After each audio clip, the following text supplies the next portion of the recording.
വാഴയിലയിൽ തനി നാടൻ രീതിയിൽ ഊണിനോടൊപ്പം സീ ഫുഡ് ഐറ്റംസും പരമ്പരാഗത ശൈലി നിലനിർത്തിക്കൊണ്ട് ചട്ടിയിൽ കറികളും എല്ലാം കിട്ടുന്ന ഒരു സ്പോട്ടാണ് പക്കുവിൻ്റെ കട. ഞാൻ ഇവിടെ ഉദ്ദേശിക്കുന്ന ഹോംലി ഫുഡ് പഴയ ഒരു തനിമേര രീതിയിലാണ് വാഴയിലയിലും ചട്ടിയിലും, അതായത് ആൾക്കാർക്ക് സംതൃപ്തിയോടെ വീട്ടിൽ കഴിക്കുന്ന പോലെ കോരി സ്വന്തമായിട്ട് കഴിക്കാനുള്ള കോൺസെപ്റ്റിലാണ് ചട്ടിയിൽ വിളമ്പുന്നത്. ഇവിടെ കടലിൽ നിന്ന് കൊണ്ടുവന്ന നല്ല ഫ്രഷ് മീനാണ് ഇവർ ഉപയോഗിക്കുന്നത്. ഞാൻ ഊണിൻ്റെ കൂടെ മേടിച്ചത് കിളിമീനും കൊഞ്ചും ചൂരയുമാണ്. ഊണിൻ്റെ കൂടെ മീൻ കറിയും കൂടി ഒന്ന് കഴിച്ചു നോക്കി, നന്നായിട്ടുണ്ടായിരുന്നു. പിന്നെ ഇവിടുത്തെ കിളിമീനാണ് ഞാൻ ആദ്യം കഴിച്ചു നോക്കിയത്. ഫ്രഷ് മീൻ ആയതുകൊണ്ട് തന്നെ അതിൻ്റെ രുചി എടുത്തറിയാൻ സാധിച്ചു. അതുപോലെ തന്നെ ഇവിടുത്തെ കൊഞ്ചിനെ പറ്റി പറയാൻ എനിക്ക് വാക്കുകളില്ല, അത്രയ്ക്ക് തന്നെ ഗംഭീരമായിരുന്നു. പിന്നെ ചൂരമീൻ അധികം മസാലകളൊന്നും ഇല്ലാത്തത് കൊണ്ട് തന്നെ ഒരു വ്യത്യസ്തമായിട്ടുള്ള രുചിയാണ് എനിക്ക് കിട്ടിയത്. പിന്നെ ഇവിടുത്തെ നെത്തോലിയും അയിലയും കൊഴിചാളയും എല്ലാം ഞാൻ കഴിച്ചു നോക്കിയപ്പോൾ എനിക്ക് കിട്ടിയത് ഉഗ്രൻ ടേസ്റ്റ് ആയിരുന്നു കേട്ടോ. അവസാനം പച്ചമോരോട് കൂട്ടി ഫിനിഷ് ചെയ്തപ്പോൾ എൻ്റെ വയറും മനസ്സും നിറഞ്ഞു. ഇവിടെ 12 മണി തൊട്ട് നല്ല തിരക്കാണ്, കാരണം ഇവിടുത്തെ രുചി തേടി വരുന്ന ആൾക്കാരാണ് ഇവര്. അതുകൊണ്ട് തന്നെ ആഹാരത്തെ പറ്റി പറയുമ്പോൾ എല്ലാവർക്കും നല്ല അഭിപ്രായമാണ്. സ്ഥിരമായിട്ട് ഇവിടെ നിന്നാണ് കഴിക്കുന്നത്. കറികളെല്ലാം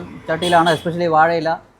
പിന്നെ ഫുഡ് കൊള്ളാം, പിന്നെ ഹൈജീനിക്കാണ്, കൊള്ളാം വന്നിട്ടുണ്ട്. ചട്ടിയിലുള്ള കറികളാണ്, തൊടുകറികളെല്ലാം നല്ല ടേസ്റ്റുള്ള കറികളാണ്. എന്തായാലും നിങ്ങൾ ഇവിടെ ഒന്ന് കയറി കഴിച്ചു നോക്കണം കേട്ടോ. ലൊക്കേഷൻ വരുന്നത് തിരുവനന്തപുരത്ത് ഗൗരീശപട്ടത്തുള്ള പക്കുവിൻ്റെ ഊണും മീനും.